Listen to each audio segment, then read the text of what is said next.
Queer and trans youth face higher rates of anxiety, depression, homelessness, discrimination, and threats of violence. Are you gay though? Oh, I am. Or then you're gay. Yeah, but you come gay.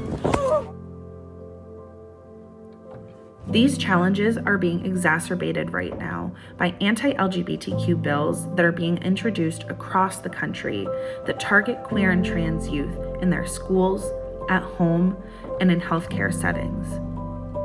These bills seek to roll back years of progress towards justice, equity, and inclusion.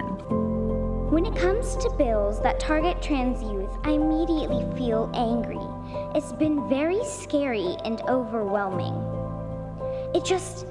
It makes me sad that some politicians use trans kids like me to get votes from people who hate me just because I exist. And while this anti-LGBTQ rhetoric isn't new, it's getting louder, and it has real-world consequences on the lives of the young people we serve.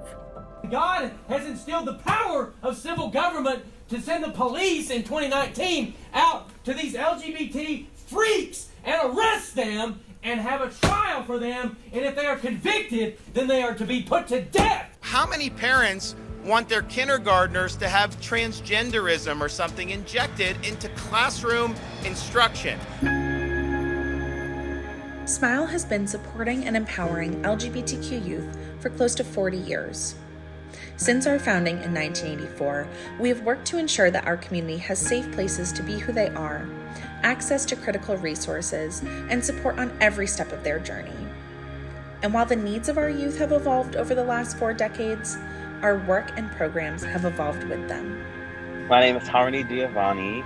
My pronouns are she and he. I really came in with a lot of anxiety. Mental health wise, I was not in a good place. And I had just gotten out of the hospital when I ended up on the streets again. SMYAL's programs fall into 5 main categories: peer support, leadership development, housing support, mental health resources, and community engagement. In my family, there is mental health challenges there. In that process of some of my family members going through a mental health crisis, they relocated, and when they relocated, unfortunately, I was no longer able to provide a space of living for myself. Due to my transition, I wasn't also able to really maintain the economic stability in my career. I say I was a tree without roots, if that makes sense.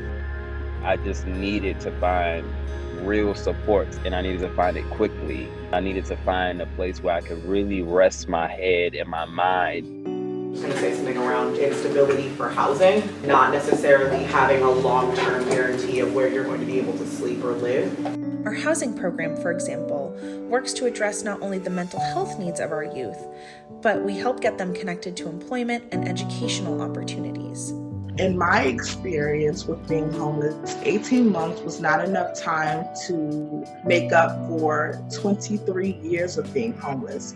I had a lot of things that I had to learn that the average young adult my age would probably already know, such as how to save, how to manage my mental health, how to seek help when I need it. And I believe that being a part of SMYAL has really helped me thus far. For all of the challenges that LGBTQ youth face, SMYAL's work is filled with hope and possibility. Some of my favorite moments have been when a resident in our housing programs gets handed the keys to their own apartment that they have signed their name to. These moments are why we do this work. In 2022, JusticeAid is proud to partner with SMYAL. Please join us in supporting the needs and rights of LGBTQ youth. This feels like home. I have an amazing roommate. I also have an amazing community. There's a garden. I feel at home. I feel safe.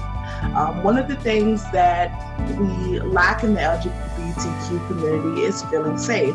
So I'm very, very grateful that there's a community like SMYAL's to help me feel like I'm not alone and help me feel like there is people who care and there's people who are just like me.